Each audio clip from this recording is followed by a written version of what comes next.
Hello friends, आज के इस वीडियो में हम लोग देखेंगे क्लास 10 के वेरी इम्पोर्टेंट 7 मैथ्स एमसीक्यू जो आपके आने वाले 2027 के बोर्ड एग्ज़ाम के लिए बहुत ही ज़्यादा इम्पोर्टेंट होने वाले हैं। तो वीडियो अगर अच्छी लगे तो वीडियो को ज़रूर लाइक करें, शेयर करें और चैनल को ज़रूर सब्सक्राइब कर लें, क्योंकि ये पूरे साल भर में आपको फ्री में maths, science, social science, Hindi और इंग्लिश हर एक सब्जेक्ट का वीडियो मैं आपको प्रोवाइड कराऊंगा। तो बेल के आइकन को भी ज़रूर प्रेस करके उसे ऑल पे क्लिक कर लें, ताकि आने वाले वीडियो की हर एक नोटिफिकेशन आपको मिले सबसे पहले। तो आइए देखते हैं आज का पहला क्वेश्चन। पहला क्वेश्चन कहता है कि 156 का अभाज्य गुणनखंड है। यानी सबसे पहले हम लोग क्या करेंगे, 156 का हम लोग अभाज्य गुणनखंड निकाल लेंगे। ठीक है, अभाज्य गुणनखंड निकालने के बाद देखिए, सबसे पहले इसका हम लोग अभाज्य गुणनखंड निकालते हैं। तो इसको 2 से अगर भाग देते हैं तो 2 सते 14 और 2 अठे 16। फिर इसको अगर 2 से भाग देते हैं तो 2 तिया 6 और 2 नवा 18। अब ये 3 से भाग जाएगा, 3 एकम 3 और 3 तिया 9। ये मेरा अभाज्य गुणनखंड आ गया। अब हम लोग क्या करेंगे, इसे लिखेंगे 156 equal to 2 into 2 into 3 into 13। और हम लोगों का आंसर हो जाएगा, यहाँ पे देखिए 2 मेरा 2 ठो है तो 2 के ऊपर क्या आ जाएगा, स्क्वायर। जो नंबर जितना बार रिपीट होगा उसके ऊपर उतना पावर। ठीक है, 3 एगो है तो मल्टीप्लाई 3 और 13 एगो है तो मल्टीप्लाई 13। तो इस तरह से इसका हम लोगों का आंसर क्या हो गया, ये हम लोगों का आंसर हो गया। ठीक है, बहुत आसान है। चलिए अब अगला क्वेश्चन देखते हैं। अगला क्वेश्चन है 6x² -3 एंड -7 के शून्यकों का योगफल है। ठीक है,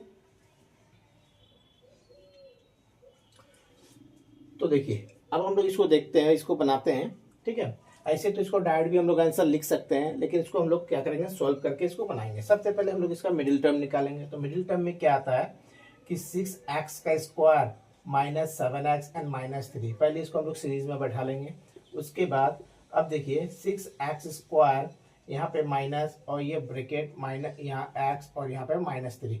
6 को 3 से पहले मल्टीप्लाई करेंगे तो 6 18 आता है। अब दो नंबर हम लोगों को ऐसा सोचना है जिसको मल्टीप्लाई करने से 18 आता है और घटाने से कितना आता है, 7 आता है। तो बीच में हम लोगों का क्या हो जाएगा, -9 -2। ठीक है, तो अब देखिए अगला स्टेप कि 6x² -9 और साथ में से x का मल्टीप्लाई कर देंगे और उसके बाद माइनस माइनस +2 और साथ में x एंड -3।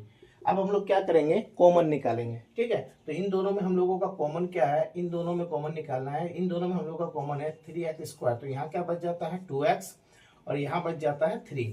ठीक है, इन दोनों में हम लोगों का कुछ भी कॉमन नहीं है। तो जहाँ कुछ भी कॉमन नहीं होता है वहाँ एक कॉमन होता है, तो 1 और यही वाला ब्रैकेट को हम लोग क्या करेंगे, इस जगह पर बैठा देंगे। ठीक है, तो अब देखिए यहाँ पे आ जाता है 3x + 1 और ये दोनों बाहर वाला एक साथ और ये दोनों ब्रैकेट से एक ब्रैकेट वाला नंबर हम लोग यहाँ ले लेंगे। तो हम लोग का x का वैल्यू क्या हो जाएगा, हम लोग का x का वैल्यू हो जाएगा +1 = 0। तो x इक्वल टू क्या हो जाएगा, -1/3। ठीक है, और इसका वैल्यू क्या हो जाएगा 2x -3 = 0। तो x इक्वल टू क्या हो जाएगा 3/2। अब चूंकि हम लोगों को क्या कहा गया है कि इसका शून्यकों का योग निकालना है, तो शून्यकों का योग के लिए क्या करेंगे, इन दोनों को हम लोग जोड़ देंगे। ठीक है, तो -1/3 एंड +3/2, दोनों का एलसीएम क्या आ जाएगा, 6 आ जाएगा। तो 2 को मल्टीप्लाई करेंगे 2 बार में, 3 को 3 से मल्टीप्लाई करेंगे तो 9। अब दोनों को अगर हम लोग सब्ट्रैक्ट करते हैं तो हम लोगों का आंसर क्या आता है, 7/6। ठीक है, तो ये क्या हो जाएगा, हम लोगों का आंसर हो जाएगा। ठीक है, चलिए देखिए तीसरा नंबर क्वेश्चन कहता है कि समीकरण युग्म 2x + y = 6 और 5x - y = 1 का हल है। ठीक है, तो इसका हम लोग क्या करेंगे, हल निकालेंगे। तो सबसे पहली बात, ये हम लोगों का समीकरण 1 हो गया और ये हम लोगों का समीकरण 2 हो गया। ठीक है, तो इसको हम लोग बैठाते हैं।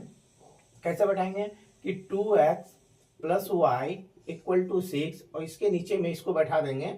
ठीक है, क्या हो जाएगा यहाँ पे 5x - y = 1। ठीक है, अब हम लोग इसको घटाने का काम करेंगे। ठीक है, तो घटाने, जब भी हम लोग घटाएंगे तो इसका जो भी चिन्ह होता है, जो भी यहाँ पे साइन होता है, सिंबल होता है, उसका जस्ट अपोजिट बैठता है। ठीक है, तो यहाँ प्लस है तो प्लस का उल्टा माइनस, या माइनस है माइनस का उल्टा प्लस। अच्छा, सबसे पहले इसको तो आगे बराबर करना जरूरी है, तो इसको हम लोग पहले आगे बराबर करते हैं। ठीक है, देखिए ये समीकरण 1 हो गया था और ये समीकरण 2 हो गया था, है ना।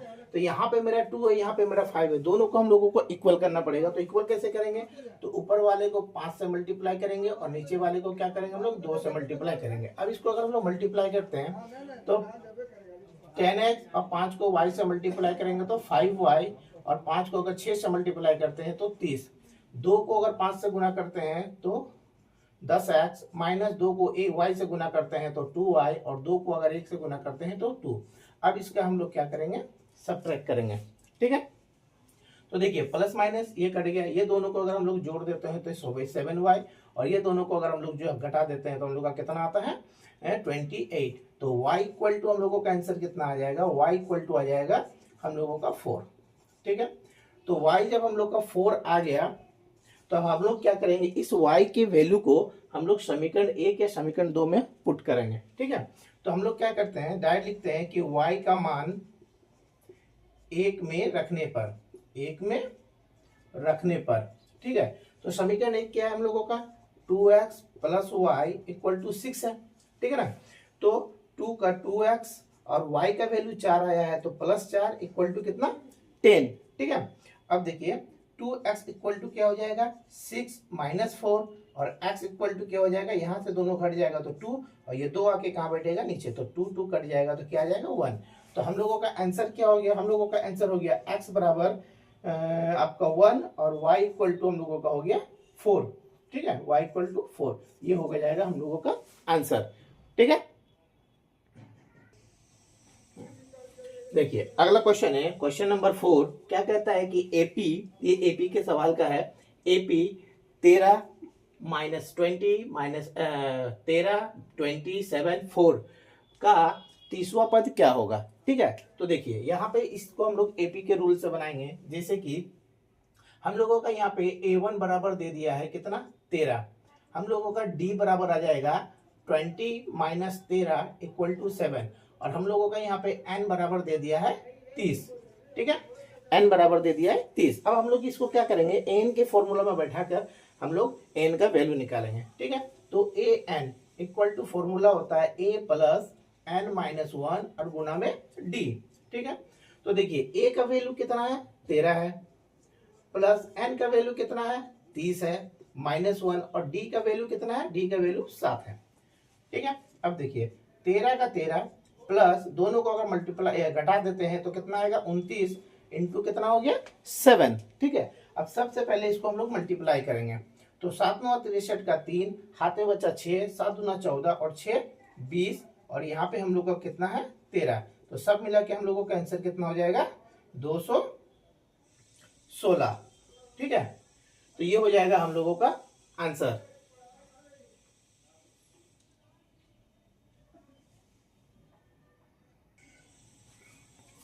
देखिए क्वेश्चन नंबर 5।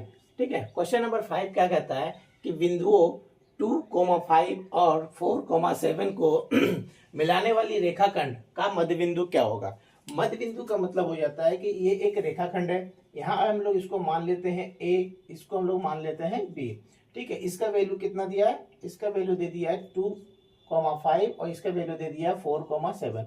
बोलता है इस मध्य बिंदु का वैल्यू क्या होगा। ठीक है, तो जब भी हम लोगों को मध्य बिंदु का वैल्यू निकालना पड़े तो उसके लिए हम लोग का एक फॉर्मूला होता है, क्या होता है कि x बराबर x1 प्लस x2 बाई 2, और y इक्वल टू हम लोग का फॉर्मूला होता है y1 प्लस y2 बाई 2। ठीक है, तो देखिए ये सबसे पहला वाला जो ब्रैकेट है, इसका जो पहला वैल्यू होता है वो होता है x1 और दूसरा वैल्यू होता है y1। ये दूसरे वाले ब्रैकेट में पहला वाला होता है आपका x2 और दूसरा वाला होता है y2। ठीक है, इसी को हम लोग क्या करेंगे यहाँ पुटअप करेंगे। जैसे कि देखिए x1 मतलब 2 और x2 बराबर है 4 और बटा में कितना है 2। इसको अगर सॉल्व करेंगे तो कितना आएगा 6/2, यानी आंसर आ जाएगा हम लोगों का 3। ठीक है, इसी तरह से y का वैल्यू निकालने के लिए सबसे पहले y1 कितना है 5 है और y2 कितना है 7 है, और बटे में कितना 2, दोनों को जोड़ देंगे तो 12, 12/2, अब काट देंगे तो कितना आ जाएगा 6। तो हम लोगों का मध्य बिंदु का वैल्यू क्या आ जाएगा, मध्य बिंदु का वैल्यू आ जाएगा 3,6। ठीक है, इसका वैल्यू कितना हो जाएगा 3,6। ठीक है, देखिए क्वेश्चन नंबर 6। क्वेश्चन नंबर 6 में क्या कहता है कि 5 अभाज्य संख्याओं का माध्य क्या होगा। ठीक है, माध्य बोलिए या औसत बोलिए, दोनों सेम होता है, तो माध्य क्या होगा। तो 5 अभाज्य संख्या, तो हम लोग जानते हैं कि सबसे छोटी जो अभाज्य संख्या होती है वो क्या होती है, 2 होती है। उसके बाद 3, फिर 5, फिर 7, फिर 11। ठीक है, तो इन पांचों संख्याओं का हम लोगों को क्या निकालना है, माध्य निकालना है। तो सबसे पहले देखिए माध्य का रूल क्या होता है, माध्य बराबर होता है कि इन संख्याओं को जोड़ेंगे तो 2 + 3 + 5 + 7 + 11, और जितना नंबर है उतना से इसको क्या करेंगे, भाग दे देंगे। ठीक है, तो देखिए 2 और 3 5, 5 और 5 10, 10 और 7 17, 17 और 5 28, और बट्टा में कितना है मेरा 5। तो इसको भाग देंगे तो कितना आ जाएगा, 5 एकम 5, 5 × 5 = 25, बचता है 3.536। तो हम लोगों का आंसर हो जाएगा 5.6। ठीक है, चलिए देखिए हम लोगों का 7वां नंबर क्वेश्चन है। क्या कहता है कि यदि HCF 336,54 का HCF कितना है, 6 है, तो इसका एलसीएम, इसी नंबर का एलसीएम क्या होगा।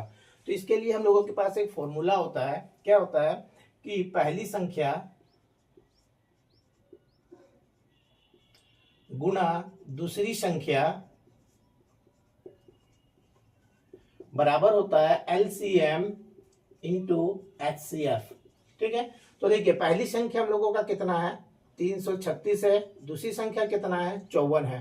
ठीक है, अच्छा उसके बाद एलसीएम हम लोगों को निकालना है, तो एलसीएम का एलसीएम और एचसीएफ हम लोगों का 6 दे दिया है।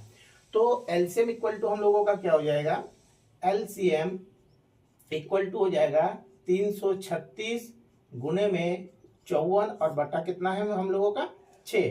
तो 6 का पहाड़ा में अगर इसको हम लोग काट देते हैं तो 6 9 54 आता है। अब 9 से 336 को गुना करेंगे तो हम लोगों का आंसर आ जाएगा। तो 9 × 6 = 54 का 4, हाथ में बचा 5, 9 × 3 = 27, 27 और 5 32, 32 का 2, हाथ में बचा 3, 9 × 3 = 27 और 3 30। तो 3024 हम लोगों का क्या हो जाएगा, एलसीएम हो जाएगा।